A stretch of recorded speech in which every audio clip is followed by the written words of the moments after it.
No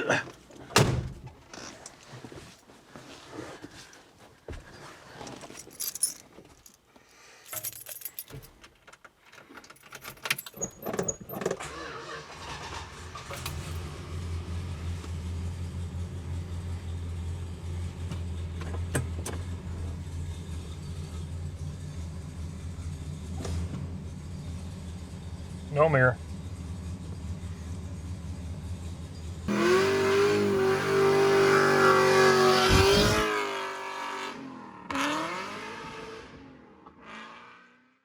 So today we are back working on my grandfather's 66 Newport. In case you missed it, I'll put a link at the top of the screen. Last video, I kind of went through getting this car back from Germany after it was sold close to 15 years ago. And I got it back, and so far we lowered the suspension.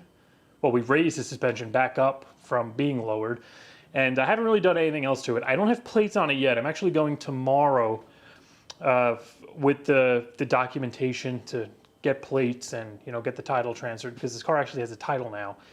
Germany issued it a title, so I got to get that translated and figure all that out. But right now, let's just start working on it. I got a trunk full of parts from Rock Auto. It's only been sitting here a couple of days, but you can see it's actually leaving stains. It's going from the valve cover down the block and right onto the ground there. Also, check it out. I got some tires. So this is the same size that's on the car, 215, 75, 14. They're Vercelli Classics? I don't know. I got them from Priority Tire. They were like $360 shipped. By the way, if anybody was wondering, I know I didn't really mention engine stuff last video. This is a 383. It's got a 3-speed, you know, auto, obviously, torque flight transmission. And I'm pretty sure it's a 4-barrel. So it being a 4-barrel would mean it's the 325 horse version, because the 2-barrel was a 270, I think, and the 4-barrel 383 was a 325. And this is, yeah, she's a 4-barrel. Yeah, you know, let's just take a closer look at the car, why don't we, before we get started. But this, once again, like everything else on the cars, is all original. This is the factory. I believe it's a Carter carb. And everything looks just how it did when it left. Like, I couldn't even tell you if it was rebuilt or not, because it ran great, you know, when we had it 14 years ago. So, and it's continuing to run great now. So, you know, why touch something if, you know, it's not broken, why fix it? You know, I actually found, the paperwork that the previous owner gave me, that with the title and everything in it that he shipped to me. I have paperwork for the rebuild, and I just converted it like last night. I'll put a small screenshot on the screen if I can. And it actually said, received customer's engine. Like, it looked like the engine was shipped out to a rebuilder. And they said when they got it, they found cam damage and the freeze-out plugs were bad. So, you know, it might be that this was rebuilt, and it actually says like full overhaul, you know, new bearings and everything. So it might actually be rebuilt, and they just kind of went out of their way to really preserve everything. You know, they kept the original water pump and everything like that. Oh, it's gonna be fun getting that back in without damaging any of the new gasket. Lash feels good. No up and down play. Awesome. All right, so I'm gonna clean the head up as best I can. And I got some new, I gotta get them out of the trunk. They're like, they're rubber coated fiber gaskets, not the cork, so hopefully they seal up a little better. Oh, those are definitely Fail Pros. Fail Pros. Is this, I don't want to put super clean on it, definitely not. I could dilute it. I don't really want to do that either. What do I got? Dollar store dish detergent. Well, Fail Pro's off, Fail Pro's back on. That's what I always say. These are nice though. Super thick. Even for the transmissions, I always like using the kind of paper, just fiber gasket. Those like work the best because they don't squeeze out. So So I'm hoping these are going to seal. They should do way better than the friggin' cork at least. Try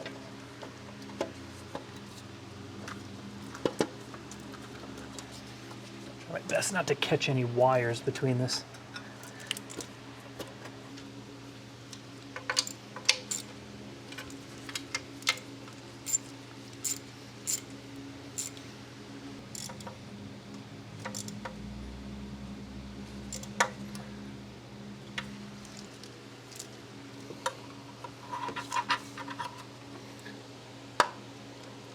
Perfect. You think I got the firing order right? Because I took 3 wires off the cap and I'm not exactly sure I got them back in the same place.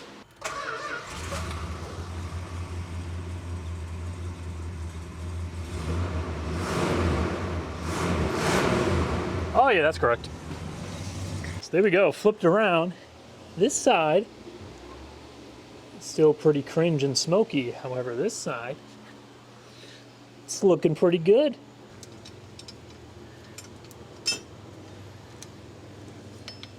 Beautiful.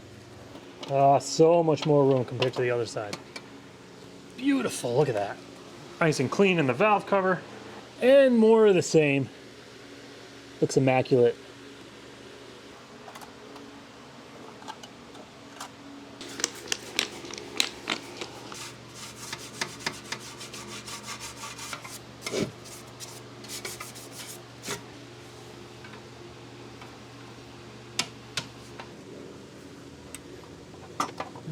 Trying to take my glove with it.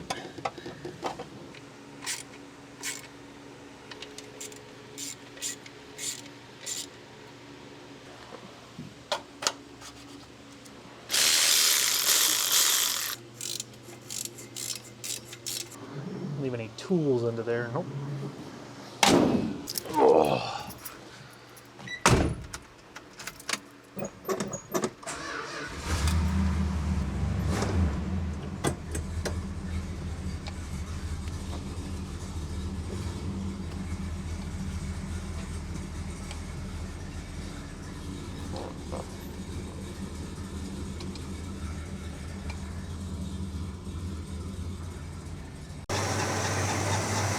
So our valve covers look good. There's just some residual oil in there that's burning off. But yeah, I'm glad I got an oil sensor. Look at that.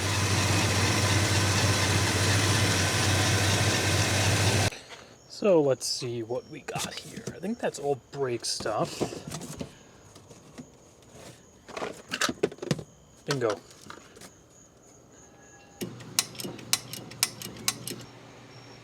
Yeah, that's definitely seen some better days. Probably the original. Most likely the original. I mean, it's either that or it's like, oh no. The back of the intake's dry. I know nothing about these motors either. They probably can't even leak oil on the back. I'm thinking like a, you know, small block Chevy. Beautiful. All right. Before we throw the air cleaner on, let's make sure it doesn't give us an oil light now. Okay. Where did I put the keys? Why would I have taken them out? To go in the trunk, of course.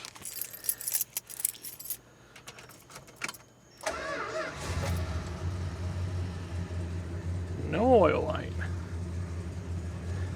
That's a good sign.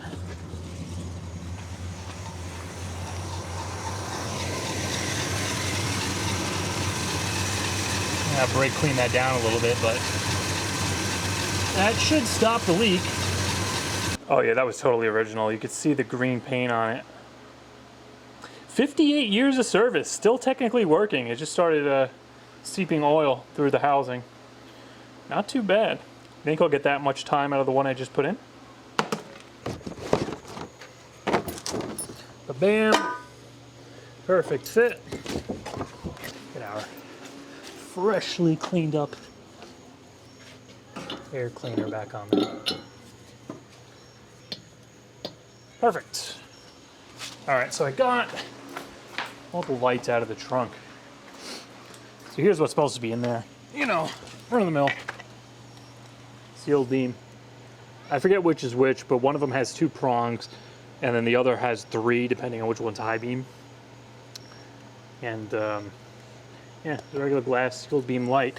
This is pretty much the same thing. It's glass, but something I noticed too that I don't like, it's a lot like lighter. So it's gonna look real good getting these guys back in there. And like I said, this is a halogen anyway, so it's not like it's gonna be that much brighter. If it was an LED, that would be something else. I don't know why they did that. I'm assuming just because it's easier to get those bulbs over there than these sealed beams. Got some pigtails for those bulbs. I just gotta see where the hell these were spliced in. So it looks like we have 2 black wires, and there's a yellow one coming down from there. Ugh, Jesus. How is this supposed to be wired up? This is what we're dealing with. I thought it would be easy just to kind of figure out what was the old wiring and what they added, but there's a lot of like, there's like 2 wires spliced together there, there's a splice there, splice there. This I thought was a factory splice, but it goes, a single wire comes off and goes to the, you know, the new connector, so I don't think it is. Yeah. So I am not even remotely sure what this mumbo jumbo that they wired is doing, because it almost looks like on the turn signals at the bottom, there's 2 green wires that go into it and 2 yellow wires, and 2 yellow wires are cut maybe like an inch from the end of the connector, which I'm assuming wasn't factory. And then here we have like 2 white wires and 2 red wires tied together. So the 2 white are together, the 2 red are together, and then they each go to one leg of the high beam. Now, being this is just, it's an H11, it's like a, you know, it's a halogen bulb. I think I'm just gonna try hooking the factory connector into this. Maybe I'll cut these butt connectors out, and then we'll just 1, 2, connect them there, and I guess that'll work.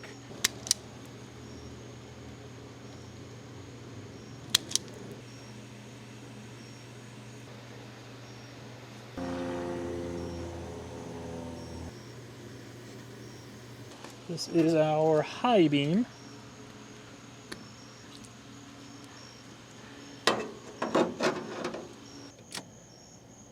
High beam, low beam. All right, that's working.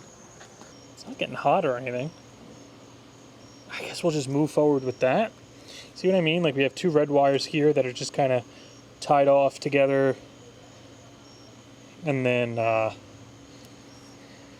there's another splice there, and then a yellow goes from like that side down into the harness down there. And then it looks like there are 2 yellow wires that were supposed to go down to the turn signal that they like spliced into something else over here.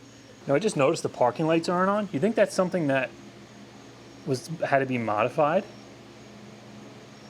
Like it was supposed to have, because you would think when the headlights are on, well, let me hit the high beams. It shouldn't make a difference though. Turn the high beams off.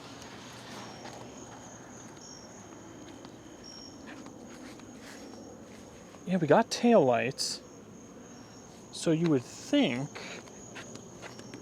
I mean, wouldn't you have marker lights? I'm not sure how they did everything on older cars, but you would think those would light up as markers and be turn signals, wouldn't they? All right, so check it out. I think I figured out what's going on. So, like I said, we have the 2 white wires and the 2 red were going to the high beam here, which I just cut off the yellow ones going to the retrofit and added my own.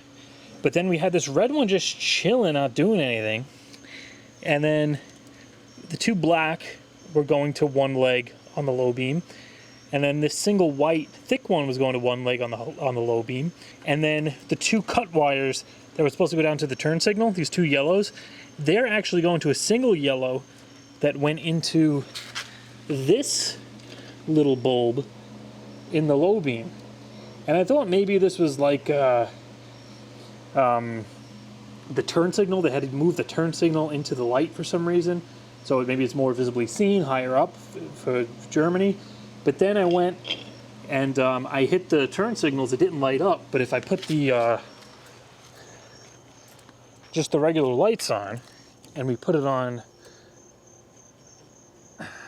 one click, like their marker lights, no headlights, you can see we got that little extra bulb lit up on there. So I'm almost wondering, I guess maybe they need to have like daytime running lights, but to use them, you would always have to have that,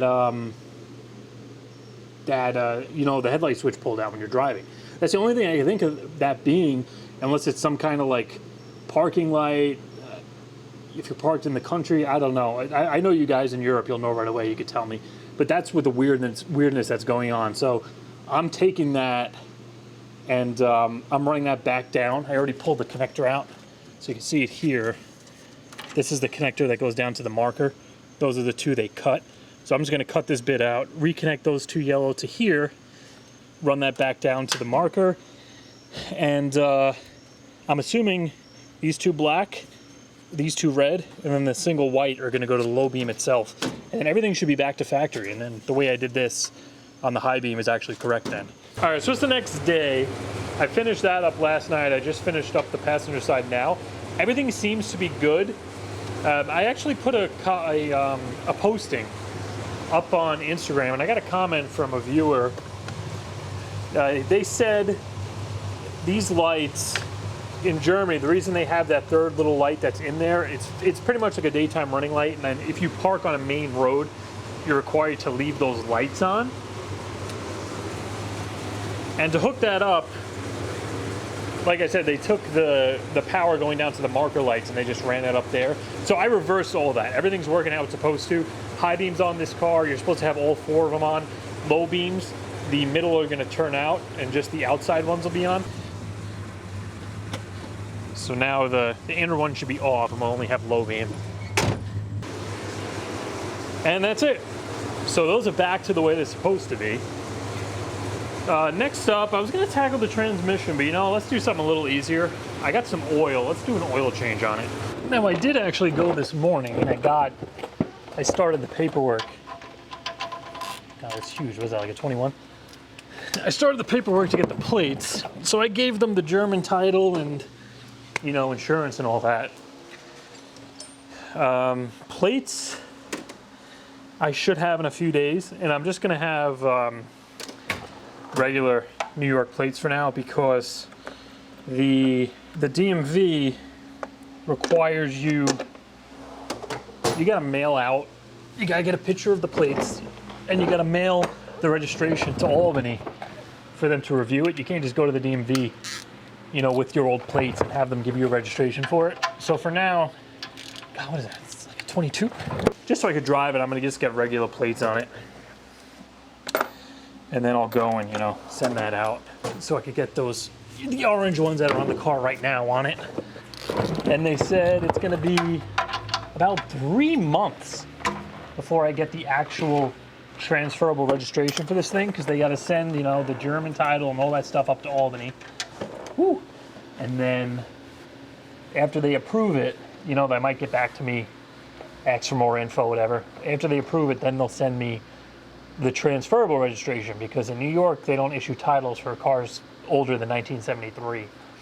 So I would only need that if I ever wanted to sell it, because when I put the plates on it, when I get the regular plates in a few days, that's going to come with the normal registration. But the actual, you know, technical title way to sell the car would be the transferable registration, which I got to wait on. So I mean, it seems like everything is kind of in order. Should have plates soon, and by the end of this video, we'll be driving this girl around. And after looking a little closer on this thing, somebody did mention that the little temperature popper that I found on the freeze plug in the first video, that's usually like when an engine's rebuilt, they stick that on there to see if like for warranty the engine was overheated or not. So this thing was most likely rebuilt, and according to my paperwork, it said it was done in 2011, and I guess that makes sense, because the block does look pretty clean, and like the oil pan, there's not like too much gack under here like you would think there'd be for like almost a 60-year-old car. So the motor was most likely out, and it was just done so long ago, you know. I'm almost wondering, you think they may have put an aftermarket cam in it? Because it sounds It almost sounds like it has a little tiny bit of a lope to it. And the only reason I question that is because on the engine, you know, the rebuild sheet, it says the cam was wiped. So they had to put a cam in it. You know, how, you know, if the car's in Germany, I mean, let alone the US, it can't be that easy to get like a reproduction stock 383 cam for one of these. Like, I almost wonder if they maybe put an RV cam or something in it.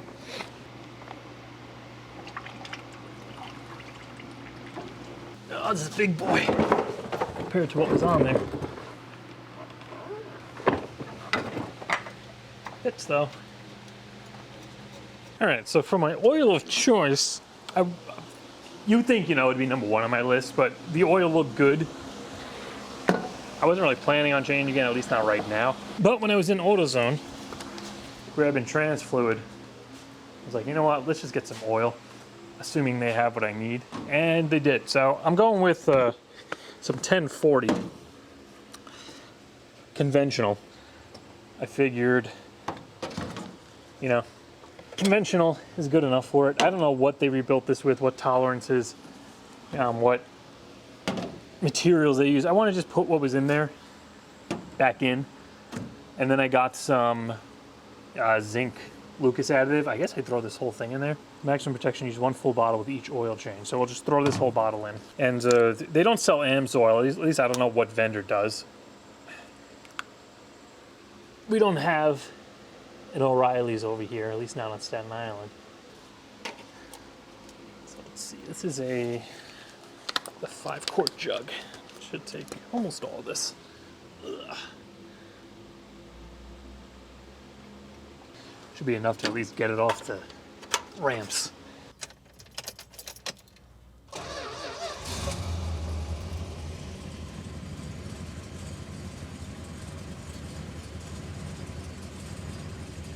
And our oil light works. Took a second for the filter to fill up. I wasn't even gonna try pre-filling that. It was just all gonna pour out and make a mess anyway.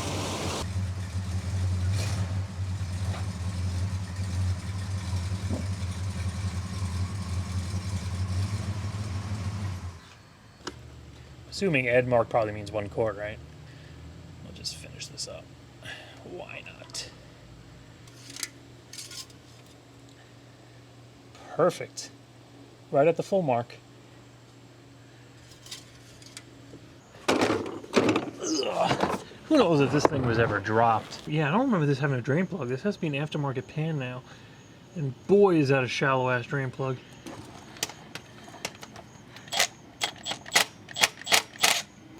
Well, you know, I'm not gonna lie, it's nice to have a little drain plug. That makes things a lot easier. That looks nice too.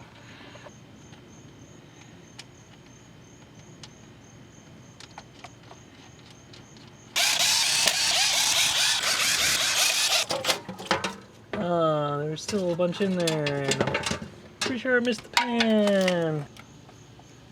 This was doing, I don't know if I mentioned it in the first video, in certain situations when you pop it in reverse, it acts a little stupid. You'll feel it kind of go in reverse only maybe halfway, and then you go to give it some gas, it'll rumble, kind of shudder. And I'm pretty sure that's just because the fluid was low. It was like it's like a quart low on the stick. And if you're on like level ground, it won't do it. And it's funny because it was actually doing that same thing when we sold the car so many years ago. But, you know, once again, probably same thing. I had the pan down, the transmission was all gummed up. I had to do a flush on it multiple times. Who knows if I had the fluid level perfect either. We'll find out today for sure. Some sparkly gook. Chunky. Hard and chunky. Let's pretend we didn't see that. I'm gonna put up a little before and after when I first pulled this thing down back in 2010. I think we're doing a lot better from where we were. There is some larger pieces that I'd like to, you know, there's big stuff in here. Doesn't look too big, but it's kind of crispy. It's not like it's just the usual kind of, you know, silvery, kind of smushy gack that you'll find in a transmission. Like that is, ooh, what is that? Now that's either a piece of metal or a rock. I think it's actually a rock. You know, she had 1 to 2, I'm just gonna have 3. She kind of had reverse. I think the biggest crime is this is all I was able to get for a transpan gasket. I hate these things, but it's all I could get, you know, without having to wait longer than probably a week. Well, we'll do our best to not over tighten that so it doesn't all squeeze out, but I have a feeling this thing might be coming down again.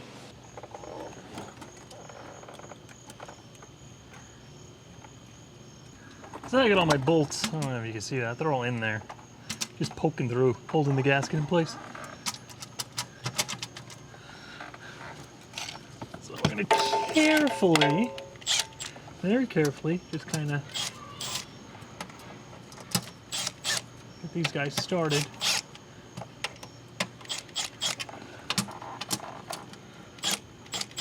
Oh, my camera went to sleep. I didn't hit record. That looks freaking terrible. I mean, let's just hope it's sealed. The best part about this car, I could get everything cheap. Yeah, I'm not going, I just got regular basic ass STP transmission fluid. I put conventional oil in it with the zinc additive. Like I don't really have any intentions of putting synthetic stuff in this car. We have 4 quarts in here. It's about 3 right there. We'll start it up, see where that puts us.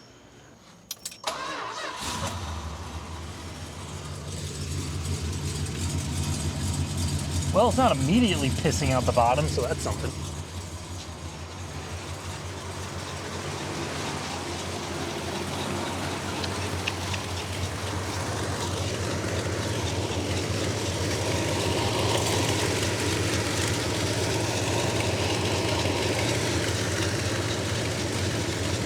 It looks like somebody put those shitty, like, you know, those like carbon manifold gaskets on it that always freaking blow out and leak. Exhaust manifold gaskets, so that's probably going to be in our future at some point.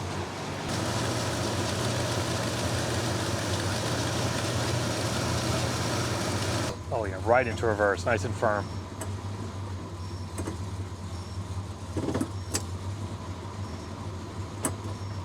Beautiful. Yeah, before it would kind of give like a weak reverse. It would just kind of fall in. As sketchy as that may have looked, it is actually dry, right? That's looking pretty good. Gets better as you go around. And for now, I'm happy with it. Did I say happy with it? I meant very, very, very annoyed. So it is a new day, yet again. Today's brake day. By the way, you'll notice I got a pan under there. The transmission leaks like an absolute sieve now. I think most of it leaked out to the point where it's like the fluid level is below the pan gasket. This was under there for 5 minutes. Yeah, car's not even running. So I got a new filter, not filter. I got a Summit Racing, like a steel pan on the way, and like a thick fiber gasket to solve that mess, because that pan's all warped and crap. But I still want to kind of move forward with this. Ugh, so let's take care of these brakes.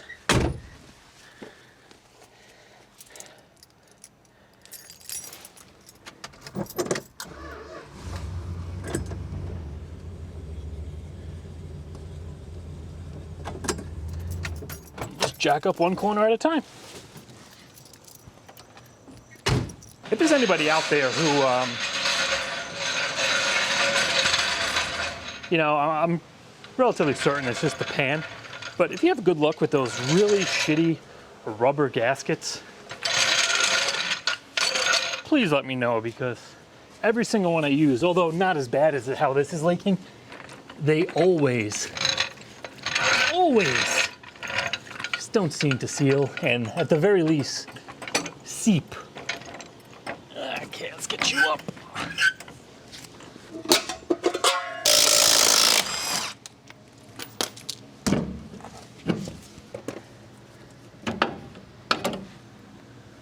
bad. I guess they must have did asbestos dust. They probably, I think they did at least like front brakes. It's the wheel cylinders too, they don't really have rust on them like the back ones. I'm gonna go grab some water. I'm just gonna water all this down in case those are, you know, asbestos shoes. Might as well be safer than sorry.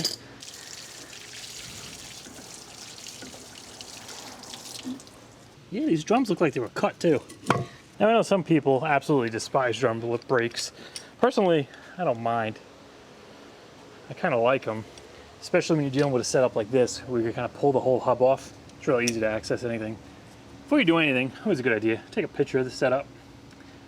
That's why usually people will tell you don't take off, you know, both axles at the same time in case you need to cheat and copy the other side once you pull it apart.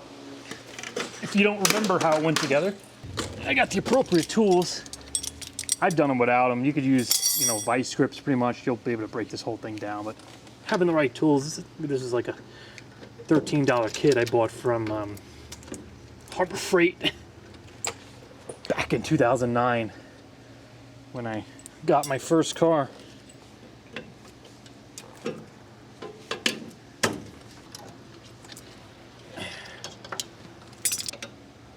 Sometimes you gotta cheat and use the tools. It's not as advertised. Get a little, that's for our adjuster. Let's pull this whole thing out together like that. Simple as that. Oh yeah, those. What we got?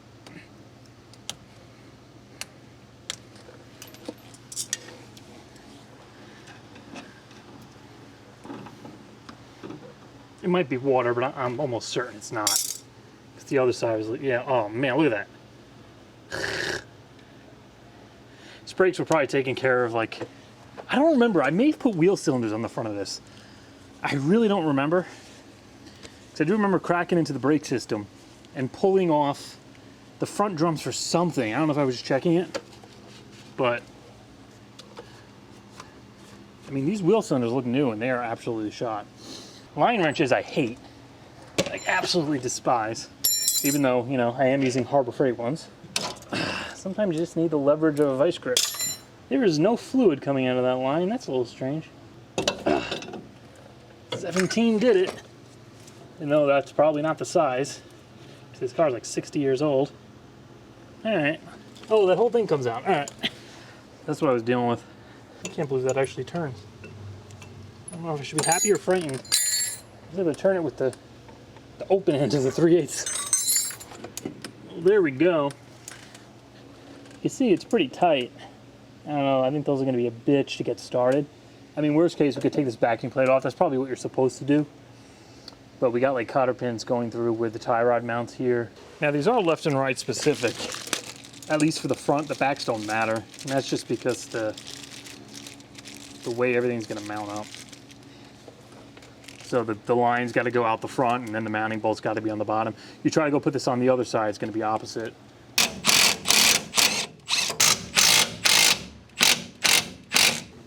Alright, that's nice and tight.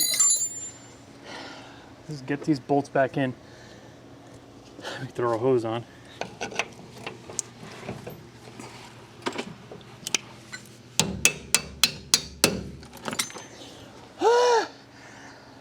Probably a better idea to pull that off with both sides of the, you know, both wheels in the air. There was some friggin' tension on that. Now I like to come in here with a little bit of grease, bearing grease, whatever you might have. Anti-seize, just kind of, you know, light coating on the shoe contact pads. That'll just ensure we have no, you know, you don't get squeaks from pressing and releasing the shoes.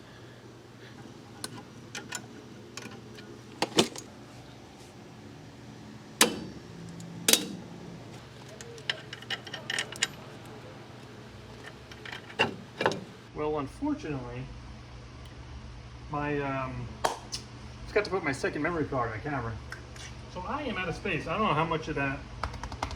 Oh, I'm looking for a mic. I don't put my mic on. I'm using the phone. I don't know how much of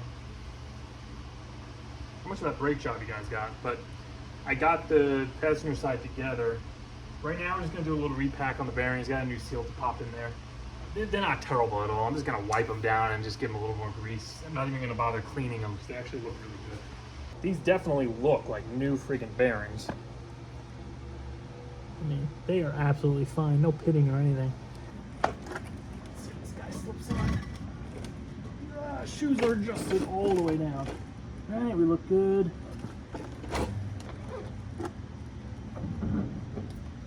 That's nice. Perfect. All right, let's get that that outer bearing cleaned up and packed.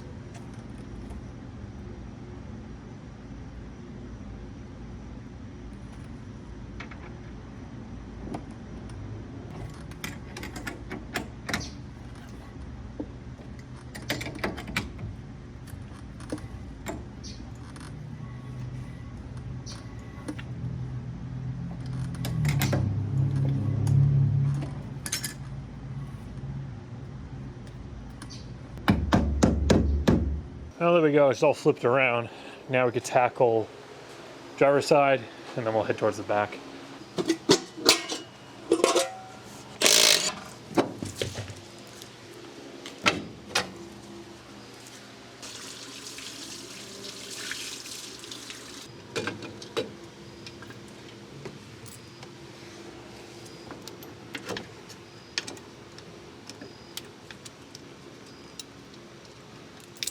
So I learned a little bit from the other side. I just zipped those nuts off pretty much as far back as I can, those four, and I was able to tip the, the backing plate back. Now you can see I could get in there. Those are those bolts there. There's one on each side for the wheel cylinder. Pain in the friggin' ass, because with this all the way in, you're not getting them out. And for some reason, these are 1/2 inch, where the ones on the other side are 3/8. The inner race here, just kind of, I noticed when I was cleaning it, just kind of hot dog down a hallway kind of situation. I can actually spin it in here. So luckily, it has some of this stuff. This is just retaining compound for like bearing races. So I'm just gonna pull that out, clean it real good, slather a bunch of this on the outside, drop it in. Should take care of it. All right, so I got started on the back. I got the driver's side finished. Just as I thought, that crusty brake line on the driver rear would not come out of the wheel cylinder. So that got snapped off. Luckily, I had some NiCap, so I just swapped in a new brake line. It's a little long, but it works. And then I got our new brake hose on there. I already bled this. All the new stuff is on. So right now, I'm just gonna pop the, I'll pop this back together. I just received the transmission pan gasket and the pan itself. So let's get that swapped out, and then I'll just flip it around and take care of the other side. So here's the pan I got. It's just a Summit Racing pan. It's exactly what's on the car now, just in black. So I wouldn't be surprised if that's what they got, just a Summit pan.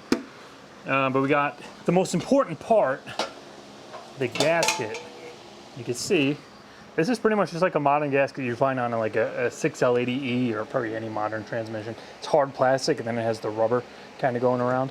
So that should take care of our annoying ass leak problem. All right, there we go, 10 minutes and that's swapped out. Now keep in mind, the pan was dripping before. After putting this gasket on, it proceeded to leak about 10 times worse. So this should be an improvement. Anything should be an improvement. No pan should be an improvement. Before, when I jacked it up to do the back brakes, all of the fluid leaked out the corner of the pan because it was tipped.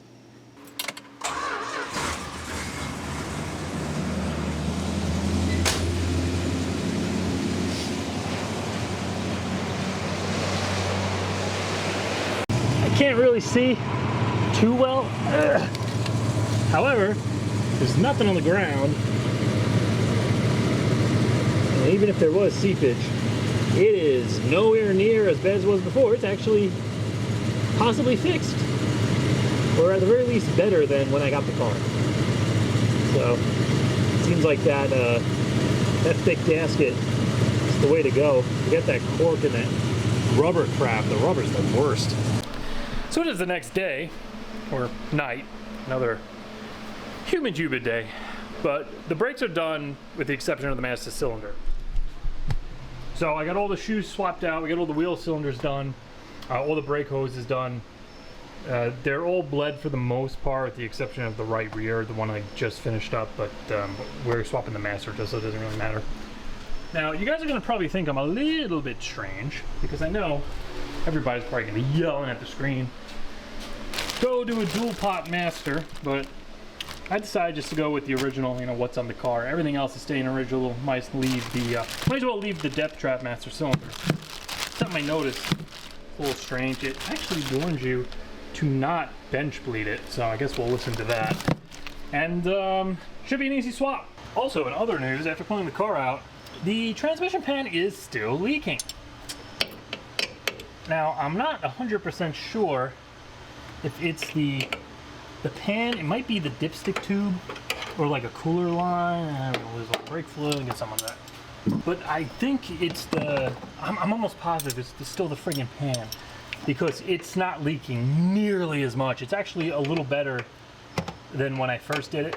Because when I first, you know, the gasket that was on there, and the original pan, it would leave a little wet spot like overnight, but it wasn't a puddle. And then I changed the gasket with the rubber one, and then it was leaving a puddle. So now it's not leaving a puddle anymore, it's leaving a little less than the first time. So I'm not exactly, maybe it is just it might be the dipstick tube dripping down, because it's on the same side too. But everything's so caked with sludge, I'm gonna have to like really clean it before I can kind of verify that. It's a little Milwaukee, sometimes you just gotta give it something a little extra. Sure, I could turn it.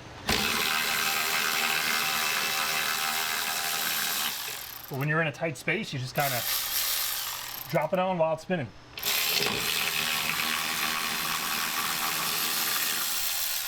Probably a really good way to break the ratchet, so, you know, don't say you heard it from me.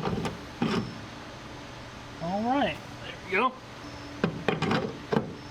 Beautiful.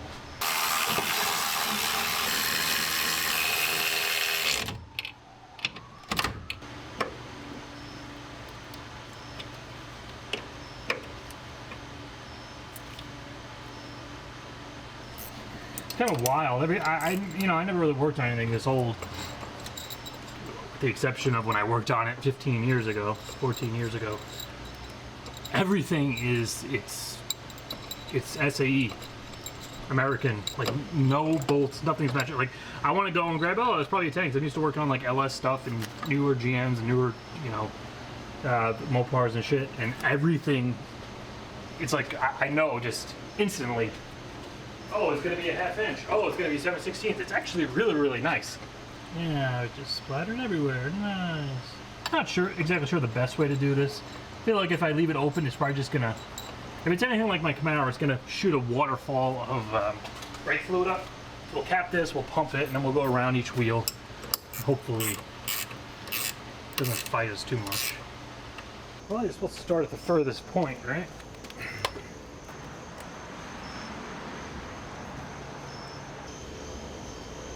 Pedal actually feels great. I mean, not great, but it doesn't feel like, wow, like an empty master cylinder that we just put on. All right, you guys get the idea. I'm gonna go all the way around. I'll let you know when I got brakes. Brakes.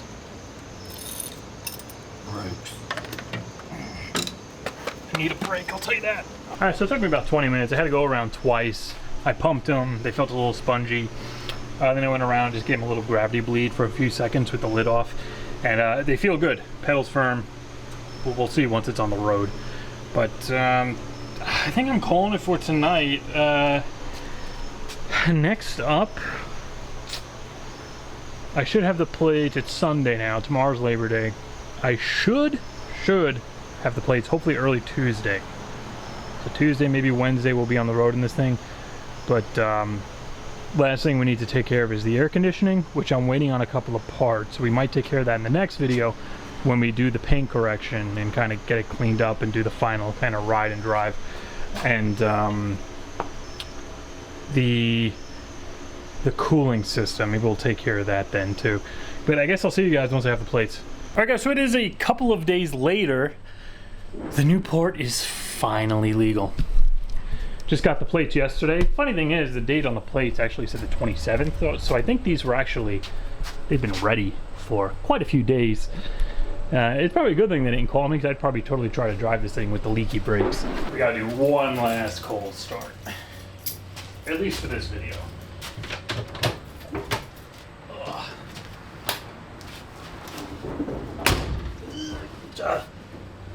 All right.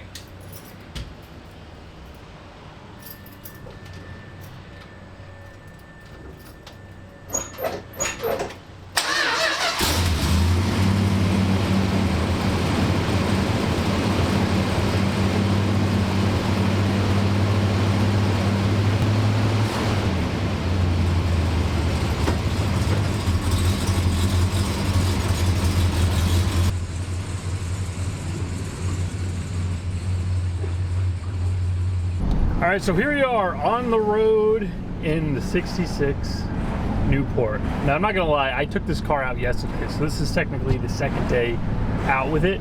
And I'm glad I did that because I got some information to kind of relay to you guys. For one thing, the brakes are absolutely terrible. Now, for one thing, I think I still have some air in them because before I changed them, they were a lot more grabby and sensitive with the old stuff on there. It could be because of the drums maybe, but the front ones definitely look like they were machined. The back ones not so much, but even after driving and kind of burnishing them in, I can't lock the wheels up on this thing, which I should be able to do relatively easily. And I noticed going down hills, you can't just drive this like a regular car going down hills. You lose brakes pretty quickly. I got to the bottom of one hill and my foot was like through the firewall trying to keep it from creeping forward while the brakes cooled off. Like, it was friggin' terrifying. So I know now I drop it in 2, really light on the brakes when I don't need to be using them that much, or when I don't, you know, need to be on them. If I can use the transmission to slow me down, I'm gonna do it. The ride is absolutely incredible. It's not like, you know, it's a land yacht, so it's gonna ride really good and be soft and cushy. But it's kind of weird because you feel like when you go over the bumps, it doesn't dampen them where you don't feel them, but at the same time, where in a, you know, a modern car, you'll feel the car kind of dip down into the hole as suspension's a lot tighter. This, it just kind of, it goes over it, the wheel dips into it, but the body of the car doesn't move. It's really friggin' weird. This is the oldest car I've ever driven, by the way. Yeah, my Camaro's an 86. I've never owned anything older than that. So yeah, this is the oldest thing. Let's get a little extra ventilation here, because I still did not fix the AC. We'll take care of that in the next video.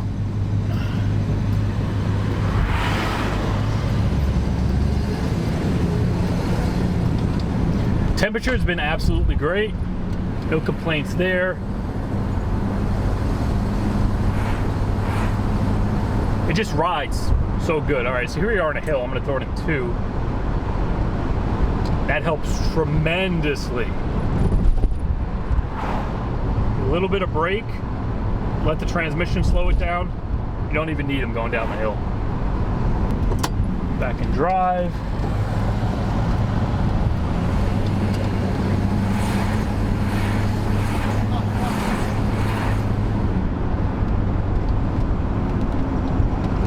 Raising the suspension up made a huge difference, because when I drove this thing off the trailer, not even going like 10 miles an hour, it was floaty, like scary floaty, just loose in the suspension. So getting some tension back on those torsion bars made a friggin' world of difference. And this is my plan for this car, really. Just cruise around with it like this, take it on drives on the weekend. Might take it on some trips here and there.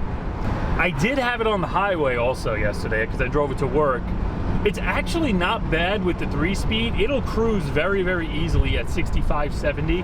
And because everything on this thing's stock, like the exhaust, you don't hear the engine whatsoever. I was driving with the windows down on the way to work, everything sealed up on the way back, and it is silent. The only time you really notice is when you take your foot off the gas.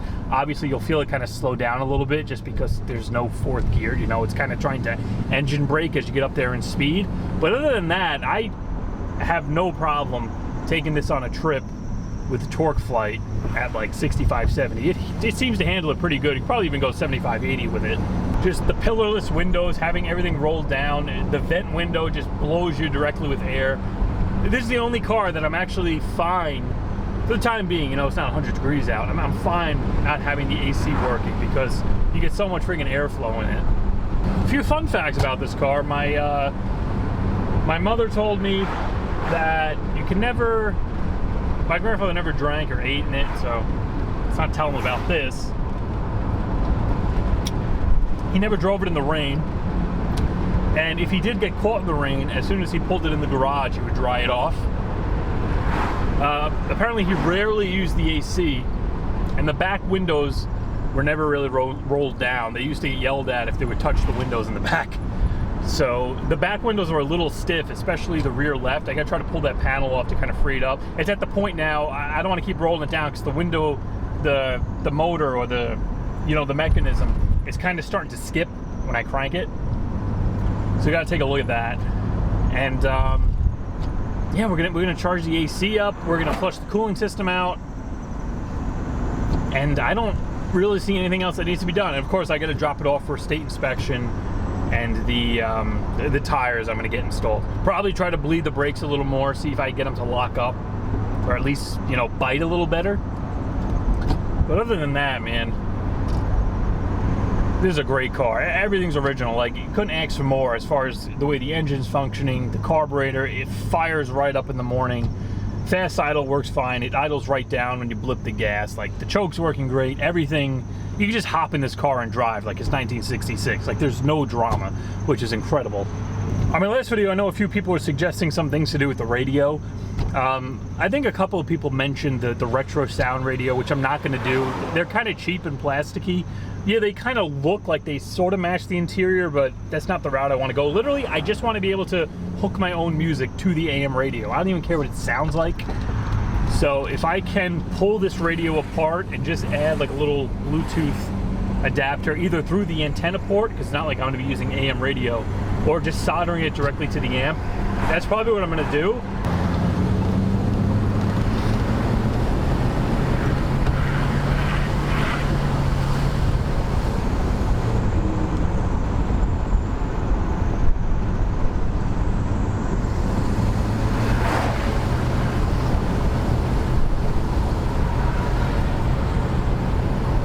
Enough juice to overtake a man on an e-bike. That's all I need to know. Also, the hubcaps were acting a little weird. They were kind of squeaking and rattling, so I took them off and I wrapped some electrical tape, specifically over the left front one, because that was making the most noise. Okay, the brakes, you know, the brakes are biting pretty good. I think the more I drive it, they just need to be burnished in.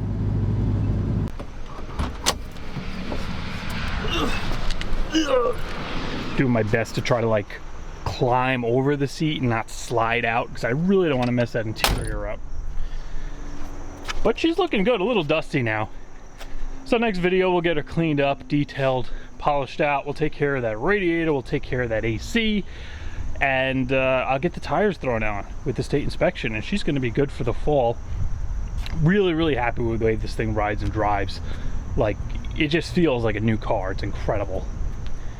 All the original like suspension components, the ball joints, the tie rods, everything's tight. Really didn't need much. We just had a few leaks to take care of. You know, the brakes were kind of annoying because I would have thought that stuff would have been gone through. And as you saw, there was like no brake fluid in the reservoir, which is a little bit sketchy. But she's good to go now. Now, as for the next video, well, we're gonna finish up the Chrysler. But after that, let me know what you want to see. I kind of want to get the Newport, not the Newport, the Trans Am kind of together for the fall, get the interior in so I could cruise around in that as well. But at the same time, I'm kind of I'm limited on time because that 64 Barracuda is just sitting there kind of just begging to be revived. So I think I'm gonna have to jump into that like ASAP, depending on what it's gonna need and how long it's gonna take me. But let me know what you think. For now, that's gonna do it for this one. I hope you guys enjoyed it, and I'll see you in the next one.